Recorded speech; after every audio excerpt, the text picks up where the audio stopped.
Olá, bom dia! Sejam bem-vindos a mais uma live aqui comigo. E hoje nós vamos falar sobre como fazer a criança cooperar sem se impor, né? Eu sou Bruna, sou psicóloga de mães e filhos, e o meu objetivo aqui é ajudar vocês a olharem para essa relação com a cria e tornar essa relação mais leve, fazer com que vocês tenham mais consciência, né? Fazer com que vocês tenham mais autoconhecimento, fazendo com que seja uma relação, seja construída uma relação de mais respeito entre vocês e a cria, tá? Então, vamos começar aqui hoje falando sobre a diferença entre se impor e de conquistar a criança, né? Existe muito esse estigma de que a gente precisa se impor, de que a gente precisa fazer com que a criança ela obedeça, né, o adulto. E o que é o obedecer para a gente, né? O obedecer é fazer de com que a criança ela simplesmente realize um medo nosso. Tipo assim, eu preciso que ela me obedeça para que eu esteja no controle. É isso que acontece quando a gente exige que a criança nos obedeça, tá? Então, quando a gente consegue entender de que a criança não precisa obedecer, mas sim cooperar, né? A gente consegue já mudar e muito essa relação com a criança. O obedecer, ele diz mais sobre o nosso ego, sobre o nosso medo de não ser respeitado, o nosso medo de não ser aceito, de não ser amado, do que da criança em si. Até porque o desobedecer, ele faz parte do desenvolvimento da criança. Então, a criança ela vai desobedecer, porque, primeiro, ela não tem maturidade emocional, tá? Para poder estar ali e pensar, nossa, eu não vou obedecer porque eu vou irritar minha mãe e ela vai ficar brava comigo, como alguns pais pensam, né? Ela vai ficar brava comigo e ela vai me dar atenção, ela vai fazer o que eu quero. Não é assim que a criança pensa, tá? A criança ela vai desobedecer, por quê? Porque ela tem um cérebro imaturo e ela tá ali para explorar, gente. A criança ela veio ao mundo por dois motivos: para ser aceita, né, para fazer parte do mundo adulto e para explorar. Ela precisa atuar como cientista nesse mundo, tá? Então, o desobedecer para a criança é o quê? Né? Isso é muito mais do nosso ego adulto, de que a criança precisa obedecer, né, para mostrar de quem manda sou eu, do que a criança pensar, eu vou desobedecer. Entenderam o que eu quis dizer? Tá? Então vamos desconstruir esse obedecer e vamos ressignificar esse desobedecer para o cooperar. Tá? Então, quando a gente entende que o cérebro da criança é imaturo e que a gente vai ensinar essa criança a cooperar, né? A gente está construindo uma relação de respeito mútuo, porque a criança coopera comigo e eu entendo e coopero com a criança. E isso faz toda a diferença, porque a criança se sente ouvida, a criança se sente aceita e a criança se sente amada. Tá bom? Então, quando a gente quer impor algo a qualquer pessoa, né? Não falo só em relação à criança, mas a qualquer pessoa, mais uma vez falando aqui, é a gente olhar, né, e se autoconhecer, é uma questão do ego, é uma questão de você mostrar que você não pode ser fraca, tá? E aí isso você está mostrando que você é fraca, tá? Então, vamos pensar sobre isso, o impor. Como é que a gente conquista a criança? Porque quando a criança ela é conquistada pelo adulto, ela coopera. Quando a criança ela é encorajada pelo adulto, ela coopera. E isso vai fluindo de uma forma tão natural, que daqui a pouco vocês dois estão ali vivendo uma relação de respeito. Gente, é claro que a criança vai se comportar mal em determinados momentos, que ela vai fazer birra, que ela vai desobedecer. Ok, ela é criança, tá? Mas esses maus comportamentos tendem a diminuir com o tempo, tá? Então, como é que a gente conquista a criança? Fazendo com que ela se sinta ouvida, escutada, fazendo com que ela se sinta amada. Vou trazer esse exemplo para a gente, tá? Porque eu gosto de trazer para a gente para que a gente consiga se colocar no lugar da criança. Por exemplo, você chega em casa, tá, do trabalho, cansada, E aí foi um dia muito exaustivo para você, você teve uma discussão com seu chefe no trabalho, você teve ali, você queria chegar em casa e desabafar. E aí tá seu marido lá no sofá, no celular, né? Vendo com a televisão ligada, e você chega do trabalho e senta do lado dele. Nossa, amor, hoje o meu dia foi muito estressante. E ele tá assim no celular. Isso quando ele faz né? Ele tá ali. Como é que você se sente? Vamos lá, comentem aqui para mim como é que vocês se sentem quando isso acontece. Comentem, podem comentar, né? Quando vocês querem conversar com uma amiga, né? E você tá ali doida para contar para aquela amiga aquilo que tá te afligindo, né? E aí a sua amiga chega e ao invés de te escutar, ela quer falar sobre ela, né? Isso acontece muito. E aí, como é que você se sente? Né? Você tá com aquilo ali querendo conversar e a sua amiga não te ouve, ela quer que você a ouça. E isso acontece da gente com a criança, né? A gente quer que a criança escute a gente, que a criança faça o que a gente quer, né? Mas a gente não escuta a criança, a gente não faz tão bem o que a criança quer. Ó, vocês estão respondendo aqui, sobrecarregada, péssima, chateada e esquecida. Gente, é exatamente isso que a criança sente. O sobrecarregado, inclusive, tá? Vou abrir um parênteses aqui do sobrecarregado, porque vocês já conseguiram imaginar como é que é difícil ser criança nesse mundo? Vocês já pararam para pensar nisso? Principalmente no primeiro ano de vida, gente. A criança ela tem que aprender a fazer cocô, né? Ela tem que aprender a comer, ela tem que aprender a engatinhar, ela tem que aprender a andar, ela tem que aprender a dormir, né? Ela tem que aprender a falar. Olha quantas coisas ela precisa aprender. Ela tem que aprender a ser aceita no mundo adulto, tá? Então, assim, é muito peso para ela. Por isso que, às vezes, a criança, ela fica estressada mesmo, porque é muito estímulo para ela ter que lidar para um cérebro tão imaturo, tá? Então, ela se sente péssima, ela não se sente amada, exatamente o que vocês estão me falando aqui. Ela se sente esquecida, tá? Então, o conquistar a criança é isso, gente. É você mostrar à cria de que ela é amada, de que ela é escutada. Ok, Bruna, e como eu vou fazer isso? São 4 passozinhos, tá? Que eu vou falar aqui para vocês e que isso ajuda, gente. E não é só na relação com a cria. Isso ajuda em qualquer relacionamento, inclusive com o parceiro de vocês, tá? Então, são 4 passos aqui que eu vou falar para vocês que ajudam a criança a se sentir amada, ouvida, né? E isso faz com que a criança coopere. E isso ajuda a gente a conquistar a criança, tá? Quais são esses 4 passos? Expresse compreensão pelos sentimentos da criança. Por exemplo, ela está ali muito brava porque ela queria um bolo antes do almoço. Eu quero aquele pedaço de bolo, e a criança chora, e você fala, minha filha, você vai almoçar daqui a pouco, não tem como você comer bolo agora, né? E ela fica, eu quero bolo. E aí, qual seria esse primeiro passo? Mostrar compreensão pelo sentimento dela. Ela está com raiva, ela está frustrada, ela está chateada, porque ela queria comer o bolo naquele momento, e ela não pode, tá? Então, isso, mostrar compreensão pelo sentimento dela, não significa que você esteja compactuando com o sentimento da criança. São coisas completamente diferentes, tá? Você está reconhecendo um sentimento, uma emoção da cria, tá?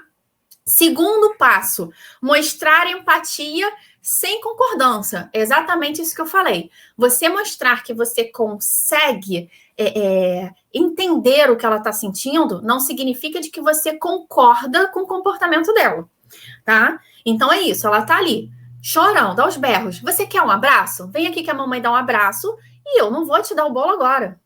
Eu te amo e eu não vou te dar o bolo agora. Eu entendo que você tá chateada porque você queria o bolo. Vem cá, deixa eu te dar um abraço, tá? Então, é assim que você vai mostrando empatia para a criança. Terceiro passo, né? Compartilhe seus sentimentos e emoções.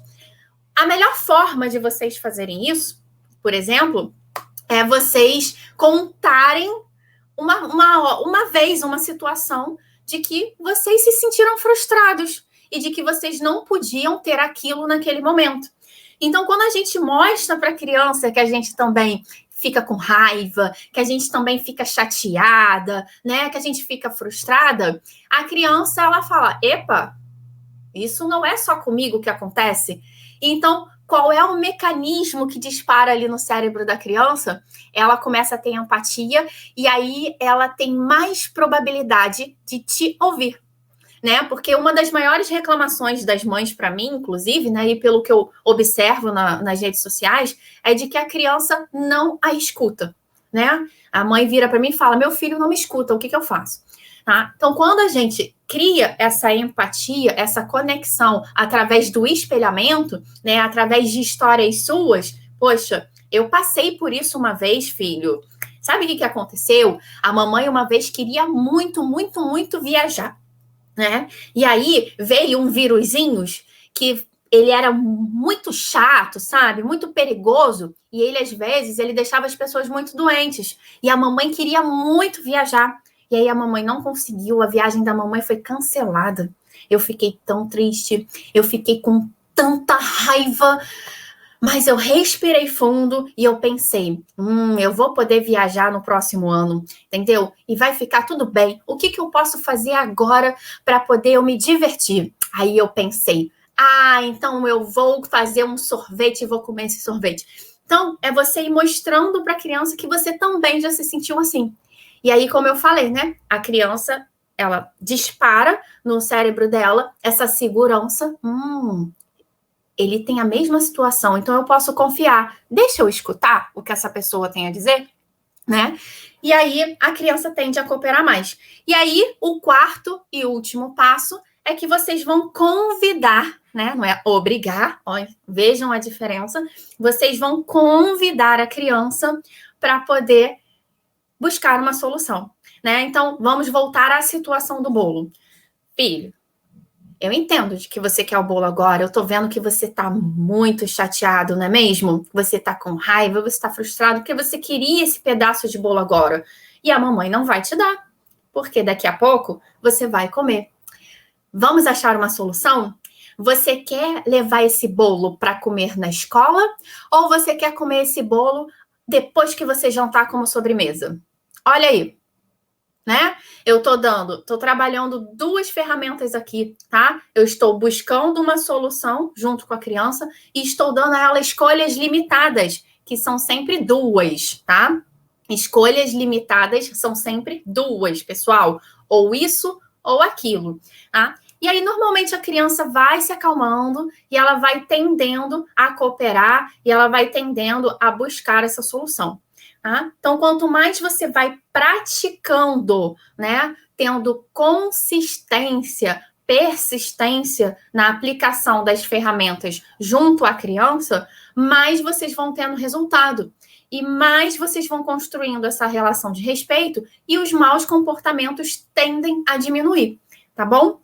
Então, eu dei 4 passos aí para vocês para conseguir a cooperação da criança, para conseguir fazer com que ela ajude você no dia a dia a construir essa relação de respeito. Lembrando que essa relação de respeito deve partir do adulto e não da criança, tá? Ela não tem essa capacidade emocional, cerebral de pensar, eu vou tratar a minha mãe com... Ela nem sabe o que é respeito, gente, tá?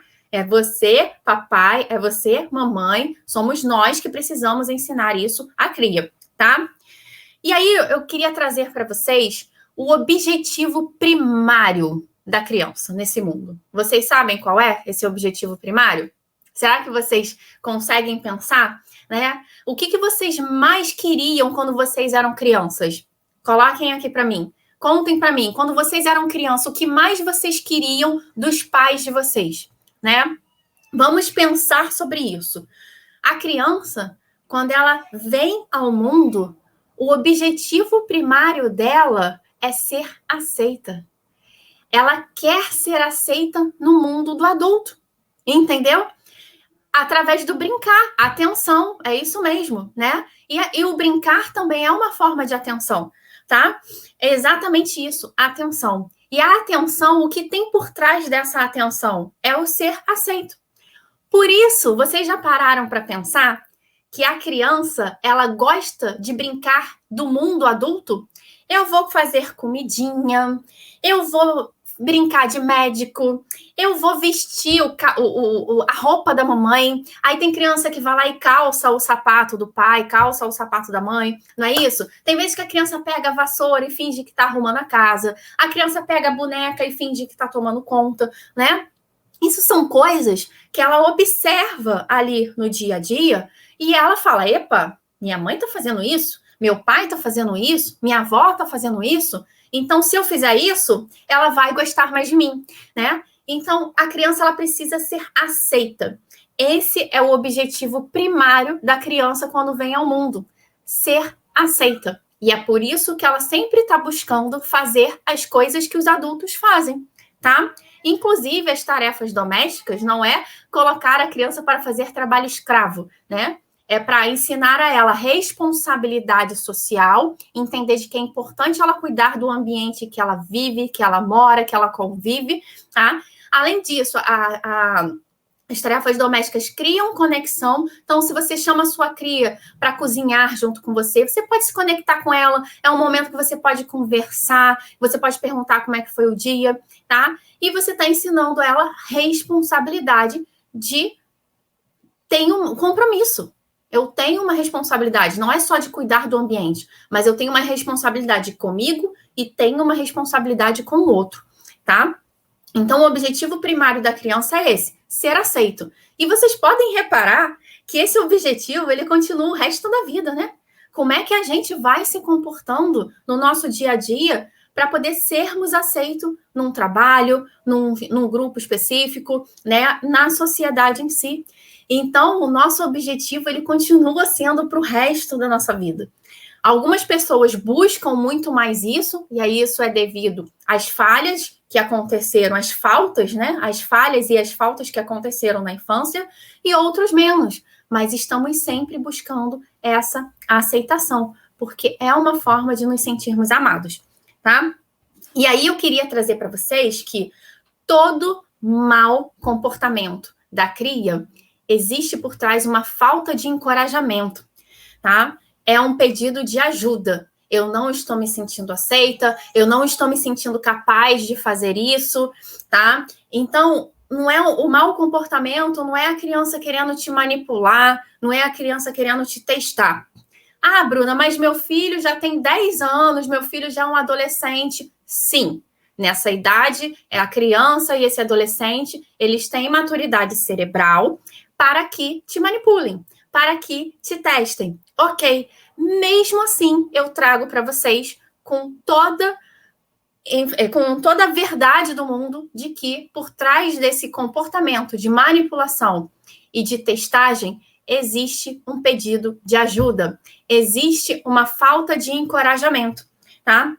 Então, a criança ela precisa ser encorajada diariamente, assim como uma planta precisa ser regada, tá? E quando a criança se sente encorajada, os maus comportamentos vão diminuindo, porque ela vai desenvolvendo autoconfiança, ela vai desenvolvendo segurança, então ela fica mais apta a aceitar um não, porque ela está segura de si, ela tem uma autoestima elevada, né?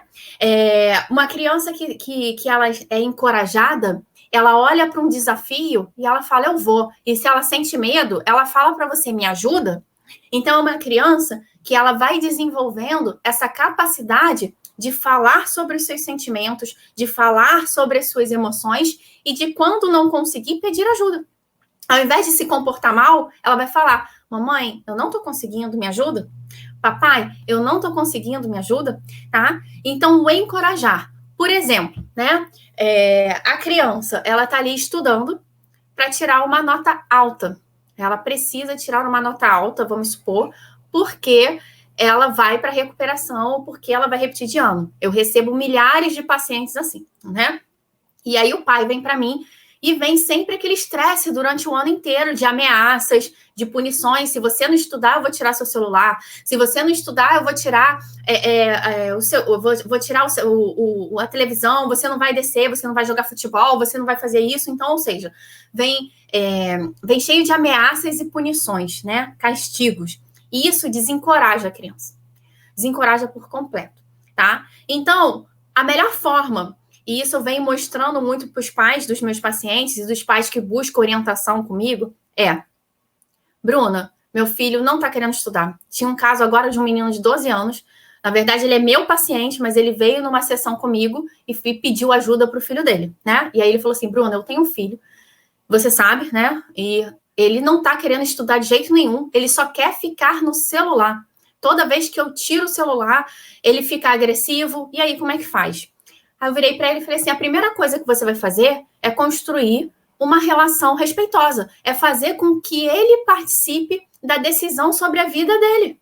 É claro que ele não pode tomar todas as decisões, porque ele ainda é uma criança, mas ele pode participar do que é possível para ele. Então, você vai conversar com ele e vai falar assim, filho, eu estou entendendo de que jogar para você está sendo muito divertido, está sendo muito importante, ainda mais no momento que a gente está vivendo, você quase não está tendo contato com seus amigos, né?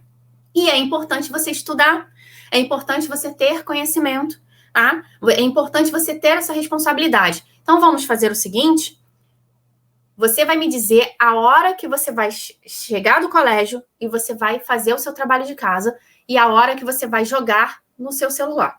Você tem 1 hora por dia para jogar no seu celular, tá? E qual vai ser a hora que você vai estudar? E aí, eles combinaram. Então, ele chegava da escola, ele jogava um pouquinho no celular, tirava uma soneca, fazia o trabalho de casa e depois ele jogava mais meia hora. Esse foi o acordo deles que está funcionando até hoje.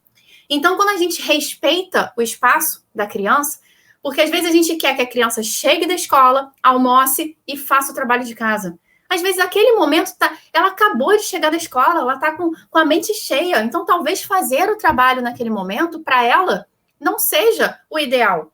E é importante a gente prestar atenção nisso. Então, quando a gente pergunta para a criança qual é a melhor solução para ela, e se é possível a resposta dela ali no dia a dia, ok, qual é o problema de ser a forma que ela está sugerindo, né?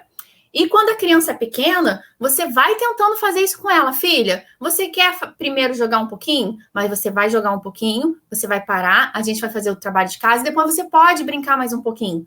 Sempre acordos, tá? A nossa vida, a nossa sociedade funciona através de acordos.